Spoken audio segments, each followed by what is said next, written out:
안녕하세요. 교육의 진심인 아빠 오너드레입니다. 말레이시아 교육에 획기적인 변화가 생겼습니다. 어떻게 보면 변화라기보단 이제 말레이시아 정부에선 이 교육 정책을 확실하게 가고자 하는 의지를 표방했는데요. 그게 말레이시아의 조기 유학으로는 한국 학생들에게 어떤 영향을 미칠지에 대해서 한번 알려드리겠습니다. 일단 이 변화의 내용은 11학년까지는 말레이시아에 있는 모든 학생들이 인터내셔널 스쿨, 국제학교 포함입니다. 바하사 말레이유랑 쉽게 그냥 말레이어와 말레이시아 역사, 히스토리를 배워야 됩니다. 근데 이제 이게 국제학교 포함인데 어떻게 적용될지 그리고 어떤 변화가 있을지 알려드리겠습니다. 지금도 어떤 분들은 우리 아이 말레이시아에 조기 유학하고 있는데 말레이어 배워요 학교에서. 네, 저희 아이도 배웠고요. 대부분의 많은 말레이시아 국제학교에서는 말레이어를 실제로 수업을 합니다. 즉 수업 과목에 말레이어가 있습니다. 근데 이게 어떤 학교들은, 일부의 학교들은 이 말레이어 수업이 있지만 대부분의 국제학생들이 그 말레이어 수업이 있어도 피해갈 수 있는 루폴이라고 하죠. 피해갈 수 있는 방법이 있었거든요. 예를 들어서 제가 특정 학교를 딱 언급할 수는 없지만 어떤 학교는 초등부에서는 말레이어를 가리키고 중등부, 세컨더리로 넘어가는 과정에서 선택지를 주는 거예요. 너 말레이어 계속 배울래? 중국어 배울래? 그러면 한국 학생 입장에선 말레이어나 중국어 중에서 부모님도 그렇고 중국어를 좀 더 선호하겠죠. 그렇지 않을까요? 여기 계신 분들도 이 말레이어에 대한 중요성을 많이 인지하지는 않으시는 것 같더라고요. 그렇기 때문에 중국어를 선택할 확률이 크고 이런 식으로 이제 피해왔던 거죠. 그러니까 말레이어 수업은 형식적으로는 갖추고 있지만 꼭 듣지 않아도 되는 수업, 뭔가 회피할 수 있는 우회 도로를 만들어주는 학교들이 꽤나 있었습니다. 그리고 그렇게 시행이 됐고요. 하지만 이제는 말레이시아에 오는 모든 외국 학생들도 말레이어를 배워야 됩니다. 근데 여기서 또 말레이어를 그럼 모국어 수준으로 배우냐? 그건 아니고요. 이제 세컨 랭귀지나 아니면 포린 랭귀지, 외국어 혹은 제2 외국어로 이제 말레이어를 배우는 거죠.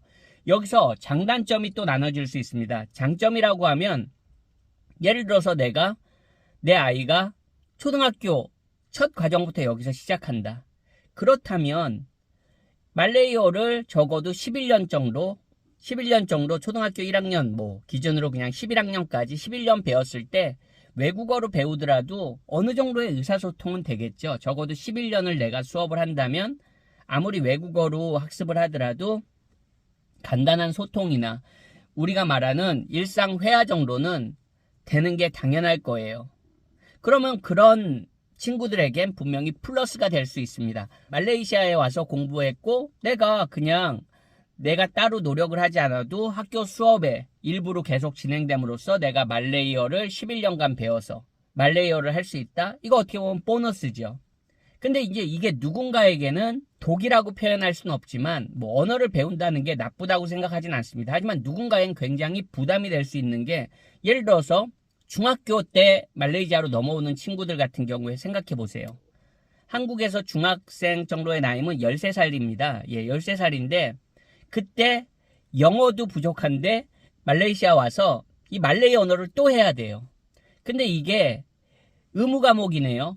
아무리 모국어처럼 배우진 않아도 영어도 어려운데 이 말레이 언어까지 배워야 되면 이게 굉장히 심적 부담감이 생길 수 있고요. 그런 심적 부담감을 떠나서 또 어떤 직격탄이 벌어질 수 있냐면 이 말레이 언어 수업을 듣는데 그러면 수업을 듣는다는 건 뭡니까? 시험을 봐야 된다는 겁니다. 그럼 그 시험 스트레스가 또 하나 늘어나는 거죠. 게다가 그냥 단지 이게 시험 스트레스가 아니라 중고등부에서는 학교마다 명칭은 다를 수 있지만 프린서플스 리스트 아니면 딘스 리스트 이런 식으로 해서 우리 그냥 한국식으로 하면 우등상이에요. 교과 우등상. 교과 우등상을 왜 아이들한테 그게 동기부여도 되지 않습니까? 근데 내가 모든 주요 과목을 다 월등히 잘합니다. 예를 들어서 내가 영어, 수학, 과학, 사회 주요 과목들을 다 잘해요. 근데 내 말레이어 성적이 50점이네, 60점이네. 중고등부에선 그럴 수 있잖아요. 네, 내가 말레이어를 미리 공부하고 오는 친구 어디 있겠습니까? 한국 일반 친구들이 말레이어 아는 친구들이 어디 있겠냐고요. 그러면 아무리 제2 외국어로 배워도 시험을 봐야 되고 그 시험 성적이 좋지 않을 확률이 큽니다. 그러면 이 친구들의 평균 점수가 내가 아무리 영어, 수학, 과학, 사회, 주요 과목들에서 다 평균 90 이상이더라도 내 말레이어 점수가 50점, 60점입니다. 그럼 평균을 다 깎아먹겠죠. 평균이 90점이 뭡니까? 막 80점, 70점대로도 내려갈 수 있지 않겠습니까? 이 말레이어 과목의 점수에 따라서 이 점수가 뭐 50점이다 말씀드린 대로. 그러면 뭡니까? 그 교과 우등상을 못 받는 거예요. 그러면 그게 뭐 큰 문제가 됩니까? 말씀하시는 분들 계시겠지만 말씀드린 대로 아이들에게도 동기부여가 필요하잖아요. 예, 학년 말에 나 정말 내가 봐도 주요 교과는 내가 우리 반에서 거의 1등인데 말레이어 점수 때문에 내가 전체 우등상을 못 받는 거예요. 그런 학년 말 학교 조회, 학교 행사에서 그런 거 표창 다 하거든요. 상장 다 수여하는데 왜 아이들도 그런 자존감이 높아질 수도 있잖아요. 내가 이렇게 공부를 잘하고 이런 학교 표창을 받고 우수하다는 인정을 받고 근데 이게 말레이어 과목 하나 때문에 그 꿈이 그냥 뭐 꿈이라고 표현하긴 뭐하지만 그 기회가 그냥 날아가 버리는 거예요. 그거는 제 아이도 실제로 경험한 이야기입니다. 모든 과목의 점수가 정말 엄청나게 우수한데도 불구하고 말레이어 점수가 정말 안 좋아요. 그러면 그 점수를 평균을 엄청나게 까먹는 거죠. 그래서 실제로 전체 교과목 우등상을 그 한 과목 때문에 받지 못하는 그런 일이 벌어지기도 합니다. 뭐 대학 입시에서는 이게 큰 영향이 없지 않아? 하지만 어떤 학교들에서는요. 학교 교과 성적 우수해서 받은 표창 같은 거는 추가 그 문서들로 업로드 할 수 있습니다. 물론 그게 큰 공인시험, 예를 들어서 뭐 IGCSE나 A레벨 이런 것처럼 큰 영향, 파급력을 가지진 못하지만 그래도 교과 우등상을 계속 받았다고 어필할 수 있는 거, 그것도 하나의 입시에서는 메리트가 될 수 있거든요. 근데 그게 거의 어렵다고요. 이런 식으로 해서 어쨌든 한국 학생들한테도 내가 말레이어를 잘하건 못하건 내가 학교 성적이 우수하건 아니건 간에 못하면 못하는 대로 하나의 언어가 추가되면서 스트레스가 될 수 있고 아니면 좀 전에 말한 대로 공부 잘하는 학생들은 그런 또 약간 마이너스가 될 수 있고 이게 또 어떤 문제가 있을 수 있냐면 한국 학생들 대부분은 ESL 프로그램을 듣거든요. 그러니까 영어 능력이 아무래도 부족한 친구들이 많을 수밖에 없으니까 국제학교에 왔을 때 ESL 수업을 듣는다고요. 근데 그 ESL 수업이 보통 그런 뭐 말레이어 수업이나 예를 들어서 좀 부수적인 과목 수업이 진행될 때 ESL 수업이 진행되거든요. 정규 과정에서. 그런 학교들이 상당히 많다고요. 근데 이제는 말레이어를 의무적으로 들어야 돼요. 이게 어쨌든 코어 서브젝트이 되는 거예요. 머스트가 되는 거예요. 그러면 뭡니까? 학교의 ESL 수업들도 학교에 따라서 아무래도 스케줄이나 이런 변동이 또 있을 수 있는 거고요. 변화가 분명히 생길 수도 있는 겁니다. 그러니까 어쨌든 이게 장점, 말씀드린 장점도 누군가에게는 있을 수 있지만 뭐 단점이라기보단 여러 가지 그 변화로 인해서 생기는 그 여파들이 나한테 나비 효과처럼 어떤 식으로든 이게 다가올 거라는 얘기죠.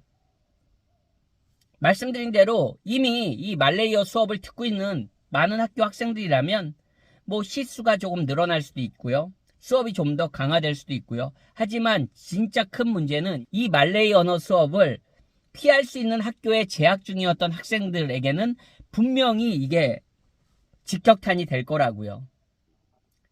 이 역사 수업까지는 사실 조금 플렉서블하게 뭐 이렇게 융통성 있게 발휘할 거예요. 분명히 국제학교라면. 하지만 이 말레이어 언어 수업은 어쨌든 그동안 만약에 내 아이가 다니는 학교가 그 수업은 있지만 뭔가 피해갈 수 있는 그런 루트가 있었다면 이제는 그럴 수 없을 겁니다. 뭐 올해까지는 이게 발표가 오늘 났거든요. 그러니까 뭐 올해까지는 어떻게 뭐 융통성을 발휘하더라도 이게 점점 푸시가 들어오면은 결국은 해야 되거든요. 그렇다면 지금 현재 국제학교에 재학 중인 학생들한테는 어쨌든 내가 특히 말레이어 수업을 안 받았던 학생들에게는 상당한 또 스트레스가 될 수 있을 것 같다는 그런 또 우려가 드네요.